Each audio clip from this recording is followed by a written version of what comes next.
ಎಲ್ರಿಗೂ ನಮಸ್ಕಾರಗಳು. ನಾವು ಈ ಅವಧಿಯಲ್ಲಿ ತರಗತಿ 6 ಪ್ರಥಮ ಭಾಷೆ ಕನ್ನಡ ಭಾಗ 1 ಬರುವಂತಹ 3ನೇ ಪದ್ಯ ನೀ ಓದ ಮರುದಿನ ಪದ್ಯ. ಇದನ್ನು ಬರೆದಿರುವಂತವರು ಡಾಕ್ಟರ್ ಚನ್ನಣ್ಣ ವಾಲಿಕಾರ್ ಅವರು. ಈ ಓದ ಮರುದಿನ ಈ ಪದ್ಯವನ್ನು ಬರೆದವರು ಚನ್ನಣ್ಣ ವಾಲಿಕಾರ್ ಅವರು. ಏನಾಗದೆ ಈ ಓದ ಮರುದಿನ ಅದ್ರ ಬಗ್ಗೆ ನಾವು ತಿಳ್ಕೊಳ್ಳೋಣ. ಅದಕ್ಕಿಂತ ಮುನ್ನ ಕವಿ ಕೃತಿ ಪರಿಚಯವನ್ನ ತಿಳ್ಕೊಳ್ಳೋಣ. ಡಾಕ್ಟರ್ ಚನ್ನಣ್ಣ ವಾಲಿಕಾರ್ ಅವರು 1943 ಏಪ್ರಿಲ್ 6ರಂದು ಕಲಬುರಗಿ ಜಿಲ್ಲೆಯ ಚಿತ್ತಾಪುರ ತಾಲೂಕಿನ ಶಂಕರವಾಡಿಯಲ್ಲಿ ಜನಿಸಿದರು. ತಂದೆ ಧೂಳಪ್ಪ ವಾಲಿಕಾರ, ತಾಯಿ ಸಾಬಮ್ಮ. ಕರ್ನಾಟಕ ವಿಶ್ವವಿದ್ಯಾನಿಲಯದಲ್ಲಿ MA PhD ಪಡೆದವರು ಗುಲ್ಬರ್ಗಾ ವಿಶ್ವವಿದ್ಯಾಲಯದಲ್ಲಿ ಪ್ರಾಧ್ಯಾಪಕರಾಗಿ ಕಾರ್ಯನಿರ್ವಹಿಸಿ ನಿವೃತ್ತರಾಗಿದ್ದಾರೆ. ಶ್ರೀಯುತರು ಏನೇನು ಕನ್ನಡ ಸಾಹಿತ್ಯಕ್ಕೆ ಕೊಡುಗೆಯನ್ನು ಕೊಟ್ಟಿದ್ದಾರೆ ಅಂದ್ರೆ, ದಲಿತ ಬಂಡಾಯದ ಹಿನ್ನೆಲೆಯಲ್ಲಿ ಬರೆದಂತ ಕೃತಿಗಳು ಮರದ ಮೇಲಿನ ಗಾಳಿ, ಪ್ಯಾಂಥರ್ ಪದ್ಯಗಳು, ಧಿಕ್ಕಾರದ ಹಾಡುಗಳು ಎಂಬ ಕವನ ಸಂಕಲನಗಳನ್ನು ರಚಿಸಿದ್ದಾರೆ.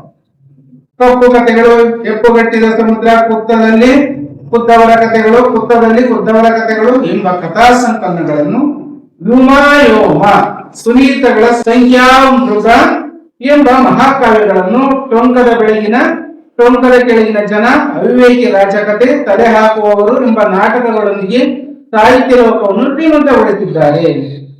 ಶ್ರೀಯುತರಿಗೆ ಬಂದಂತಹ ಪ್ರಶಸ್ತಿಗಳೆಂದರೆ ಕರ್ನಾಟಕ ಜಾನಪದ ಅಕಾಡೆಮಿ ಗೌರವ, ಕರ್ನಾಟಕ ನಾಟಕ ಅಕಾಡೆಮಿ ಪ್ರಶಸ್ತಿ, ಕರ್ನಾಟಕ ಸಾಹಿತ್ಯ ಅಕಾಡೆಮಿ ಪ್ರಶಸ್ತಿಗಳಿಗೆ ಭಾಜನರಾಗಿದ್ದಾರೆ. ಪ್ರಸ್ತುತ ಕವಿತೆಯನ್ನು ಅಂದ್ರೆ ನೀ ಓದ ಮರುದಿನ ಎಂಬ ಕವಿತೆಯನ್ನು ಇವರ ಸಮಗ್ರ ಕಾವ್ಯ ಸಂಪುಟದಿಂದ ಆರಿಸಿಕೊಳ್ಳಲಾಗಿದೆ. ಡಾಕ್ಟರ್ ಚನ್ನಣ್ಣ ವಾಲಿಕಾರ್ ಅವರು 23/11/2019 ನಿಧನರಾಗಿದ್ದಾರೆ.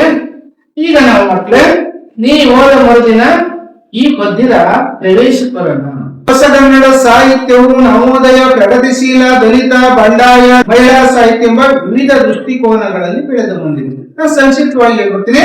ಹೊಸಗನ್ನಡದ ಸಾಹಿತ್ಯವು ಇಲ್ಲಿ ಕವನಾಗಿ ಹೊಡಿತಾರೆ. ಒಂದು ನವೋದಯ ಅಂದ್ರೆ ಹೊಸ ಉದಯ, ಕನ್ನಡ ಸಾಹಿತ್ಯವು ಆಂಗ್ಲ ಸಾಹಿತ್ಯ ಅಂದ್ರೆ ಇಂಗ್ಲಿಷ್ ಸಾಹಿತ್ಯದಿಂದ ಪ್ರೇರಣೆಯನ್ನ ಪಡ್ಕೊಂಡಿದೆ. ಪ್ರಗತಿಶೀಲ ಅಂದ್ರೆ ಮಾರ್ಕ್ಸ್ವಾದದಿಂದ ಕಮ್ಯುನಿಸ್ಟ್ ಸಿದ್ಧಾಂತ ಇರ್ತದೆ. ಹಾಗೆಯೇ ದಲಿತ ಬಂಡಾಯ ಸಾಹಿತ್ಯ ಅಂದ್ರೆ ಸಮಾಜದಲ್ಲಿ ತುಳಿತಕ್ಕೊಳಗಾದವರ ಪರ ನಿಂತು ಕನ್ನಡ ಸಾಹಿತಿಗಳು ಕಾವ್ಯವನ್ನು ರಚನೆ ಮಾಡಿ ಸಮಾಜವನ್ನ ಬಡಿದೆಬ್ಬುತ್ತಾರೆ. ಹಾಗೂ ಮಹಿಳಾ ಸಾಹಿತ್ಯ ಅಂದ್ರೆ ಮಹಿಳಾ ಕವಿಯತ್ರಿಗಳು, ಲೇಖಕರು, ಕಾದಂಬರಿಕಾರ್ತಿಯರು ಅನೇಕ ಕಥೆ, ಕವನ, ನಾಟಕಗಳು, ಕಾದಂಬರಿ, ಪ್ರವಾಸ ಕಥನಗಳನ್ನು ಬರೆದಿದ್ದಾರೆ. ಹೀಗೆ ವಿವಿಧ ದೃಷ್ಟಿಕೋನಗಳಿಂದ ಈ ಕನ್ನಡ ಸಾಹಿತ್ಯ ಬೆಳೆದು ಬಂದಿದೆ. ದಲಿತರು ತಮ್ಮ ಬದುಕಿನ ಶೋಷಣೆ, ನೋವುಗಳನ್ನು ಹಾಡಾಗಿ ಹೊಮ್ಮಿಸುತ್ತಿದ್ದೇ ದಲಿತ ಸಾಹಿತ್ಯ. ದಲಿತ ಸಾಹಿತ್ಯ ಅಂದ್ರೆ ಏನು? ದಲಿತರಲ್ಲಿರುವಂತಹ ನೋವು, ದುಮ್ಮಾನ, ಬದುಕಿನ ಶೋಷಣೆ, ಅವರು ಕೆಲಸ ಮಾಡಬೇಕು, ಶೋಷಣೆಗೊಳಗಾಗ್ತಾರೆ. ಆ ಶೋಷಣೆ ನೋವುಗಳನ್ನ ಹಾಡಾಗಿ ಹೊರಹೊಮ್ಮಿಸುತ್ತೆ, ಹೊರಗೆ ಪ್ರಕಟಗೊಂಡಿರುತ್ತದೆ ಈ ದಲಿತ ಸಾಹಿತ್ಯ. ಅಂತ ದಲಿತ ಸಾಹಿತ್ಯದ ಪ್ರಮುಖ ಕವಿಗಳು ಡಾಕ್ಟರ್ ಸಿದ್ದಲಿಂಗಯ್ಯ, ದೇವನೂರು ಮಹಾದೇವ, ಇನ್ನು ಮುಂತಾದ ಲೇಖಕರು ಕನ್ನಡ ಸಾಹಿತ್ಯದಲ್ಲಿ ಹಾಕಿ ಹೋಗಿದ್ದಾರೆ. ಸ್ವಾತಂತ್ರ್ಯ ಸಂವಿಧಾನ ಬಂದರು ನಮ್ಮ ಬದುಕಿನ ಬದಲಾಗಲಿಲ್ಲ. ಭಾರತ ದೇಶಕ್ಕೆ ಸ್ವಾತಂತ್ರ್ಯ ಬಂದದ್ದು ಯಾವಾಗ ಬಂತು? ನಮ್ಮ ದೇಶಕ್ಕೆ ಸ್ವಾತಂತ್ರ್ಯ ಬಂತು. ಅಂದಿನಿಂದ ಭಾರತದ ಸ್ವಾತಂತ್ರ್ಯ ದಿನವನ್ನ ದೇಶಾದ್ಯಂತ ಪ್ರತಿ ವರ್ಷ ಆಗಸ್ಟ್ 15ರಂದು ಆಚರಿಸ್ತೀವಲ್ವಾ. ನೋಡಿ, ಅಂತ ಸ್ವಾತಂತ್ರ್ಯ ಬಂದು ನಮಗೆ ಸಂವಿಧಾನ ಬಂತು. ಸಂವಿಧಾನ ಅಂದ್ರೆ ಹಲವು ಕಾನೂನು ಕಟ್ಟಳೆಗಳ ನಿಯಮದ ಒಂದು ಪುಸ್ತಕ ಇರ್ತದೆ, ಚೌಕಟ್ಟು ಇರ್ತದೆ. ನಮ್ಮ ಸಂವಿಧಾನ ಯಾವಾಗ ಜಾರಿ ಆಯ್ತು ಅಂದ್ರೆ 1950 ಜನವರಿ 26ರಂದು ಭಾರತಕ್ಕೆ ಸಂವಿಧಾನ ಜಾರಿ ಆಯ್ತು. ಆದ್ರಿಂದ ಪ್ರತಿ ವರ್ಷ ಜನವರಿ 26ರಂದು ಗಣರಾಜ್ಯ ದಿನ, ಪ್ರಜಾರಾಜ್ಯ ದಿನ ಅಂತ ಆಚರಿಸ್ತೀವಿ. ರಿಪಬ್ಲಿಕ್ ಡೇ ಅಂತ ಸೆಲೆಬ್ರೇಟ್ ಮಾಡ್ತೀವಿ. ಆದ್ರೂ ಸಹ ಈ ದಲಿತರ ಬದುಕು ಇನ್ನೂ ಸಹ ಸ್ವಾತಂತ್ರ್ಯ ಬಂದ್ರೆ, ಸಂವಿಧಾನ ಬಂದರೂ ಸಹ ಬದಲಾಗಲಿಲ್ಲ ಎಂಬ ನೋಡಿದೆ. ಈ ಕವಿಯಲ್ಲಿ ಹೇಳ್ತಾರೆ, ಈ ಪಾಠದಲ್ಲಿ, ಈ ಪದ್ಯದ ಆಶಯದಲ್ಲಿ ಹೇಳ್ತಾರೆ, ಪ್ರವೇಶದಲ್ಲಿ ಡಾಕ್ಟರ್ ಚನ್ನಣ್ಣ ವಾಲಿಕಾರ್ ಅವರು ಪದ್ಯದ ಪ್ರವೇಶದಲ್ಲಿ ಹೇಳ್ತಾರೆ ಏನಂತ, ಬದಲಾವಣೆ ಗಾಳಿ ಬೀಸಲಿ ಬದುಕು ಹಸನಾಗಲಿ, ಸಮಾಜದಲ್ಲಿ ಬದಲಾವಣೆ ಆಗ್ಲಿ, ಬದುಕು ಚೆನ್ನಾಗಿರ್ಲಿ ಎಂಬ, ದಲಿತರ ಜೀವನ ಹಸನಾಗ್ಲಿ, ಉತ್ತಮವಾಗ್ಲಿ ಅಂತ ಈ ಆಶಯವನ್ನ ಕವಿತೆ ಹೊಂದಿದೆ. ಈಗ ನಾವು ಮೊದಲಿಗೆ 11 ಚರಣವನ್ನು ವಾಚಿಸ್ತೀನಿ ಮತ್ತು ಅದರ ಅರ್ಥವನ್ನು ಹೇಳ್ಕೊಂಡು ಹೋಗ್ತೀನಿ. ಸ್ಟೂಡೆಂಟ್, ನೀನೋದ ಮರುದಿನ ಮರಳಂಗೆ ನಮ್ಮ ಬದುಕು ಆ ಯಾದವ ಬಾಬಾ ಸಾಹೇಬ. ನಿನ್ನಂದ ದುಡಿದವರು ಕಳಕಳಿಯ ಪಡುವವರು ಇನ್ನೂ ತನ ಬರಲಿಲ್ಲ. ಎಷ್ಟು ಚೆನ್ನಾಗಿದೆ ಚರಣ ಮಾಲೀಕರವರು ಈ ಪದ್ಯದಲ್ಲಿ. ಬಾಬಾ ಸಾಹೇಬ ಅಂತ ಯಾರು ಕರಿತೀವಿ? ಸಂವಿಧಾನ ಶಿಲ್ಪಿ ಡಾಕ್ಟರ್ BR ಅಂಬೇಡ್ಕರ್ ಅವರನ್ನ ಬಾಬಾ ಸಾಹೇಬ್ ಅಂತ ಕರಿತೀವಿ. ನಮ್ಮ ಸಂವಿಧಾನದ ಕರಡು ಸಮಿತಿಯ ಅಧ್ಯಕ್ಷರು ಸಹ ಇದ್ರು. ಭಾರತದ ಸಂವಿಧಾನದ ಶಿಲ್ಪಿ ಅಂತ ಅಂಬೇಡ್ಕರ್ ಅವರನ್ನ ಕರಿತೀವಿ. ಅವ್ರನ್ನ ಬಾಬಾ ಸಾಹೇಬ್ ಡಾಕ್ಟರ್ BR ಅಂಬೇಡ್ಕರ್ ಅಂತಲೂ ಸಹ ಕರಿತೀವಿ. ಹೇಳ್ತಾರೆ ಅಂಬೇಡ್ಕರ್ ಅವರು ನಿಧನರಾಗ್ತಾರೆ ಅಂದ್ರೆ ಮರಣ ಹೊಂದುತ್ತಾರೆ. ನೀವು ಮರುದಿನ ಮೊದಲಂಗೆ ನಮ್ಮ ಬದುಕು ಹಾಗೆ ಆದ ಬಾಬಾ ಸಾಹೇಬ. ನೀವು ಓದಿಲ್ಲ ಅಂದ್ರೆ ನೀವು ಸತ್ತು ಹೋದಿಲ್ಲ. ಸತ್ತು ಹೋದ ನಂತರ ನಮ್ಮ ಬದುಕು ಜೀವನ ಮೊದಲಿನಿಂದ ಆಗಿದೆ, ಮೊದಲಿನ ಹಾಗೆ ಆಗಿದೆ ಅಂದ್ರೆ ಸುಮ್ಮನೆ ಗೌತಮಿ ಅಲ್ಲಿ ಇದಾಗುತ್ತೆ. ದುಃಖ ದುಮ್ಮಾನ ನೋವುಗಳಿಂದ ಕೂಡಿದೆ ಅಂತ ಹೇಳ್ತ. ನಿನ್ನಂಗ ದುಡಿದವರು ಕಳಕಳಿಯ ಪಡುವವರು ಇನ್ನೂ ತನ ಬರಲಿಲ್ಲ. ಒಬ್ಬ ನೀವು ಯಾವ ರೀತಿ ದಲಿತರ ಪರ ನಿಂತ್ಕೊಂಡ್ರಿ, ಭಾರತದ ತುಳಿತಕ್ಕೊಳಗಾದವರ ಶೋಷಣೆಗೆ ಒಳಗಾದವರ ಜನರ ಪರವಾಗಿ ನಿಂತ್ರಿ. ಅಂತಹ ಮಹಾನ್ ವ್ಯಕ್ತಿ ಇನ್ನೂ ಬರಲಿಲ್ಲ. ನೀವು ಒಬ್ಬ ಮಹಾನ್ ವ್ಯಕ್ತಿ, ಮಹಾನ್ ಚೇತನ ಡಾಕ್ಟರ್ BR ಅಂಬೇಡ್ಕರ್ ಅಂತ ಮೊದಲನೇ ಚರಣದಲ್ಲಿ ಚನ್ನಣ್ಣ ವಾಲಿಕರ್ ಅವರು ಹೇಳ್ತಾರೆ. ಮೊದಲನೇ ತರ ಅರ್ಥ ಆಯ್ತಲ್ಲ? ಈ ಎರಡನೇ ಚರಣದಲ್ಲಿ ಪ್ರತಿನಿತ್ಯ ಇದ್ದಾಗ ನಮ್ಮ ಸುದ್ದಿ ಸಂಭ್ರಮವು ದೇಕುವುದು ತಪ್ಪಿಲ್ಲ ನಮಗ. ಓದದೆಲ್ಲೆಲ್ಲ ನವರ ಹಾಟಗಳು ಗುರಿ ಹೆಚ್ಚಿ ಬಿಡುತ್ತಾರ ಒಳಗ. ಈ ಪ್ರತಿನಿತ್ಯ ನಾವು ಹೇಳ್ತೀವಲ್ವಾ, ಕೆಲ್ಸಕ್ಕೆ ಹೋಗ್ತೀವಿ, ಮತ್ತೊಂದು ಮಾಡ್ತೀವಿ. ನೀವು ಪ್ರತಿನಿತ್ಯ ಎದ್ದು ಶಾಲೆಗೆ ಬರ್ತೀರಾ. ಕೆಲವರು ಕೂಲಿ ಕಾರ್ಮಿಕರು ಕೆಲ್ಸಕ್ಕೆ ಹೋಗ್ತಾರೆ, ಮತ್ತೊಬ್ಬರಿಂದ ಎಲ್ಲರೂ ಕಾಯಕ ಮಾಡ್ತಾರಲ್ವಾ. ಆ ಕಾಯಕಕ್ಕೆ ಇದ್ದಾಗ ನಮ್ಮ ಸುದ್ದಿ ಸಂಭ್ರಮ, ನಮಗೆ ಒಂದು ಸುದ್ದಿ ಅಂದ್ರೇನು? ನ್ಯೂಸ್ ಅಂತೀವಲ್ಲ, ಅದು ಸಮಾಚಾರ ಅಂತೀವಲ್ಲ, ಅದು ಸಂಭ್ರಮವು ಅಂದ್ರೆ ಸಂತೋಷ ಸಂಭ್ರಮವು. ಆದ್ರೆ ಹೇಗುವುದು ತಪ್ಪಿಲ್ಲ ನಮಗೆ. ಹೇಗುವುದು ಕೆಲಸ ಮಾಡೋದು ನಮಗೆ ತಪ್ಪಿಲ್ಲ. ತಪ್ಪಿದೆ ನಾವು ಕೆಲಸ ಮಾಡಿ ಕೊಡ್ತಿದ್ದೇಬೇಕು. ಓದದಲ್ಲೆಲ್ಲ ಓದ ಕಡೆಗಳೆಲ್ಲ ಮೇಲವರ ಆಟಗಳು, ಮೇಲ್ವರ್ಗದವರ ಸಮಾಜದಲ್ಲಿ ಬಂಡವಾಳಶಾಹಿಗಳು, ಮೇಲ್ವರ್ಗದ ಜನತೆಯ ಆಟಗಳು ಜಾಸ್ತಿ ಆಗಿದೆ. ಅವರು ತುಳಿತಕ್ಕೊಳಗಾದವ್ರನ್ನ, ದಲಿತರನ್ನ, ಶೋಷಣೆಗೊಳಗಾದವ್ರನ್ನ ಶೋಷಿಸ್ತಾರೆ. ಸರಿಯಾಗಿ ವೇತನವನ್ನ ಕೊಡಲ್ಲ ಅಂತ ಅರ್ಥ. ಗುರಿ ಎತ್ತಿ ಬಿಡುತ್ತಾರ, ಒಳಗೆ ಬೆಂಕಿಯನ್ನು ಹಚ್ಚಿ ಬಿಡ್ತಾರೆ ಅಂತ ಹೇಳ್ತಾರೆ. ಮೂರನೇ ಚರಣಕ್ಕೆ ಬಂದಾಗ ಇದನ್ನ ನೋಡಿ. ಇಲ್ಲಿ ಕೇಳಿದರಲ್ಲಿ ಬೂಟುಗಾರಿನ ಸತ್ತು ಕರಕರದ ನೋವುಗಳು ನಮಗ, ಸಂಬಂಧ ಇರದಿದ್ರೆ ತಲೆ ಕಡಿದು ಹಾಕುವರು ಹೆಸರಿಗೆ ಸ್ವಾತಂತ್ರ್ಯ ನಮಗ.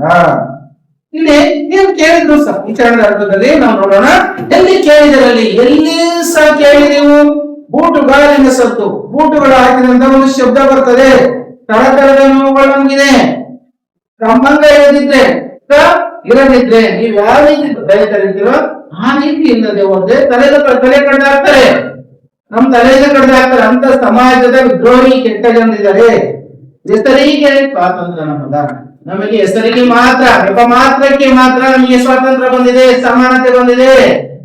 ಆದ್ರೆ ನಿಜವಾಗಿ ಸ್ವಾತಂತ್ರ್ಯ ಬಂದಿಲ್ಲ ಅಂತ ಇದ್ರ ಅರ್ಥ. ಕೈ ಕಾಲು ಕಿವಿ ಮೂಗು ಮೈ ಮನಸ್ಸು ತಲೆ ಕಣ್ಣು ಕಳಕೊಂಡು ಬರಡಿಗಳ ನಾವು, ಮೈ ತುಂಬ ಮನ ತುಂಬ ಸಿಕ್ಕವರ ಮುಖ ಮುದ್ರೆ ಚೀರಾಟ ಹಾರಾಟ ಸಾವು. ಇಲ್ಲಿ ಹೇಳ್ತಾರೆ ನೋಡಿ ಈ ಚರಣದಲ್ಲಿ ಇದ್ರ ಅರ್ಥ ತಿಳ್ಕೊಳ್ಳೋಣ. ಕವಿ ಹೇಳ್ತಿದ್ದಾರೆ ಚನ್ನಣ್ಣ ವಾಲಿಕಾರ್ ಅವರು. ಕೈ ಕಾಲು ಕಿವಿ ಮೂಗು ಮೈ ಮನಸ್ಸು ತಲೆ ಕಣ್ಣು ಎಲ್ಲ ಕಳ್ಕೊಂಡಂತ ಬರಡ ಗಿಡದಾಗಿ ನಾವಾಗಿದ್ವಿ.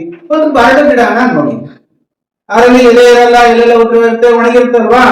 ಆ ರೀತಿ ನಮ್ಗಾಗಿ ಮೈ ತುಂಬಾ ಮನ ತುಂಬಾ ಸಿಕ್ಕವರ ಮುಖ ಮುದ್ರೆ, ಮೈ ತುಂಬಾ ಮನಸ್ಸು ತುಂಬಾ ಸಿಕ್ಕವರ ಮುಖ ಮುದ್ರೆಯನ್ನು ಹಾಕ್ತಂಗೆ ತೀರಾಡ್ತೀವಿ, ಹಾರಾಡ್ತೀವಿ, ಸಾವೇ ಬರ್ಬೋದು. ಕೆಲವು ಕಡೆ ದಲಿತರು ಅಂದ್ರೆ ಅವ್ರನ್ನ ಸಮಾಜದಿಂದವರು ಹಾಕ್ತಾರೆ. ಅವರ ಮನೆಗೆ ಪ್ರವೇಶ ಮಾಡಿದ್ರೆ, ದೇವಸ್ಥಾನಕ್ಕೆ ಪ್ರವೇಶ ಮಾಡಿದಾಗ ಅವ್ರನ್ನ ಸಾಯಿಸಿರೋ ಘಟನೆಯನ್ನು ಸಹ ನಾವು ಕಾಣ್ಬೋದು. ಅದಕ್ಕಾಗಿ ಕವಿಯಲ್ಲಿ ಹೇಳ್ತಾ ಇದ್ದಾರೆ ಚನ್ನಣ್ಣ ವಾಲಿಕಾರ್ ಅವರು. ಈಗ 5ನೇ ಪದ್ಯ.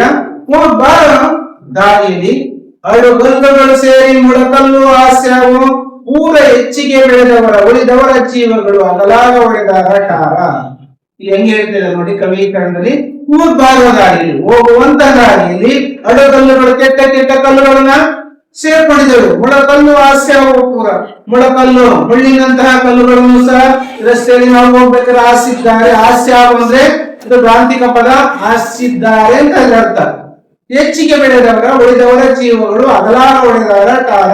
ಹೆಚ್ಚಿಗೆ ಬೆಳೆದ್ರೆ ಉಳಿದ್ರೆ ಆ ಜೀವಗಳನ್ನ ಅಗಲಾಗ ಹೊಡೆದವರ ಟಾರ. ಟಾರ್ ಅಂದ್ರೆ ಡಾಂಬರು. ರಸ್ತೆ ಡಾಂಬರ್ ನೋಡಿದಿರಲ್ಲ, ಟಾರ್ ಹಾಕಿರೋದ ಆ ರೀತಿಯಾಗಿದೆ. ಮುಂದಿನ ಚರಣ. ಎಷ್ಟಂತ ಹೊಡಿತಾರ ಎಷ್ಟಂತ ಹರಿತಾರ, ತಾಳದುದ್ದಕ್ಕೂ ತಾಳದಕ್ಕೂ ಮಿತಿಯುಂಟು.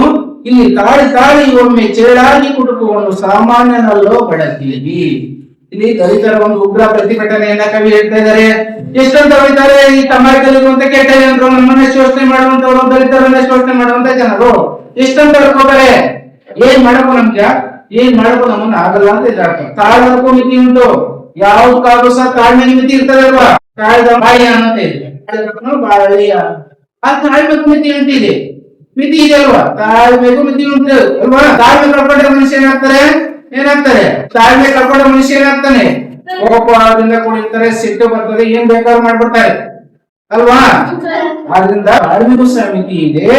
ಇಲ್ಲಿ ತಾಳಿಯು ಏನ್ ಮಾಡ್ತೀವಿ, ಈ ದಲಿತರನ್ನು ನಾವೆಲ್ಲರೂ ತಾಳಿಯು ಸಹ ಏನ್ ಮಾಡ್ತೀವಿ, ಸಮಾಜದ ಮೇಲ್ವರ್ಗದ ಜನರನ್ನ ಕೇಳಾಗಿ ಕೊಂಡಿಚೇನ ಅಂತಾರಲ್ಲ, ಮಡಗಪ್ಪೆ ನೋಡ್ತಿರಲ್ಲ, ನೋಡಿದಿರಲ್ವಾ, ಕೊಂಡಿಚೇನ ಅಥವಾ ಚೇಳನ ಮಡಗಪ್ಪೆ ಅಂತ ನೋಡಿದಿರಲ್ಲ, ಆ ರೀತಿ ಅವ್ರಿಗೆ ನಾವು ಕುಟುಕ್ತಿವಿ, ಕಚ್ಚುತ್ತೀವಿ.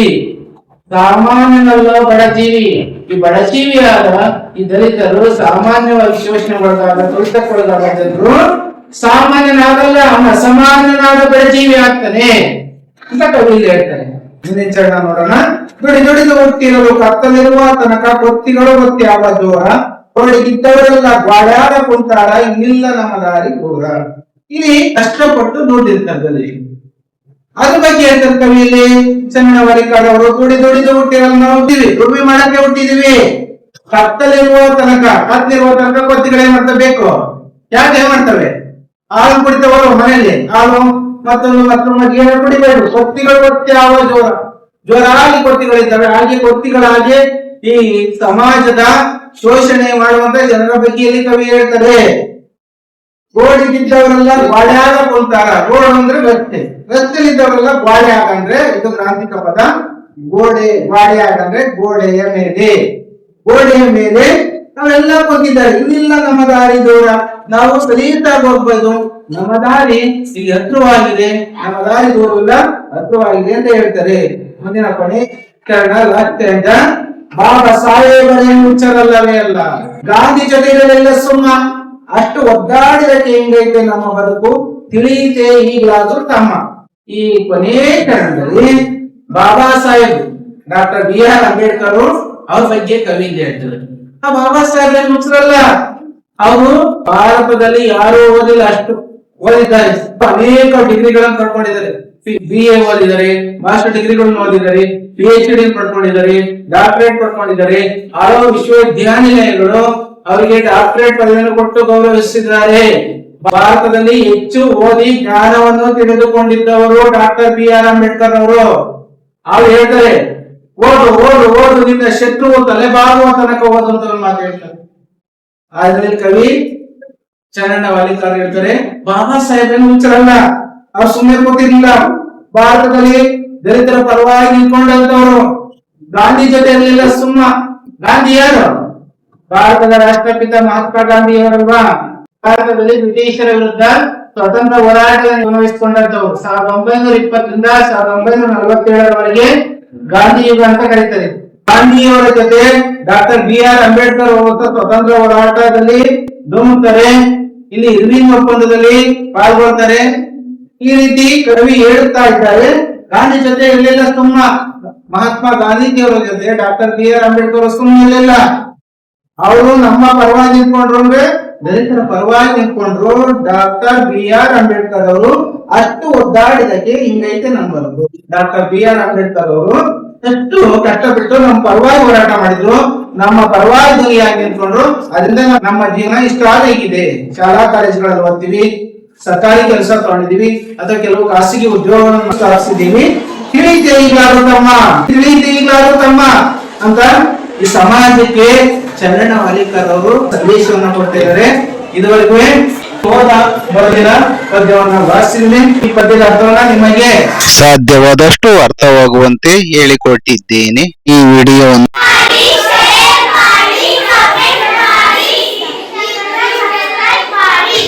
ಪ್ರೀತಿಯ ಮಕ್ಕಳೇ, ಇದುವರೆಗೂ ನನ್ನೊಡನೆ ಈ ಪದ್ಯವನ್ನು ನೀವು ಸಾವಧಾನವಾಗಿ ಕೇಳಿದ್ದಕ್ಕಾಗಿ ತಮಗೆಲ್ಲರಿಗೂ ಸಹ ತುಂಬ ಹೃದಯದ ಧನ್ಯವಾದಗಳು.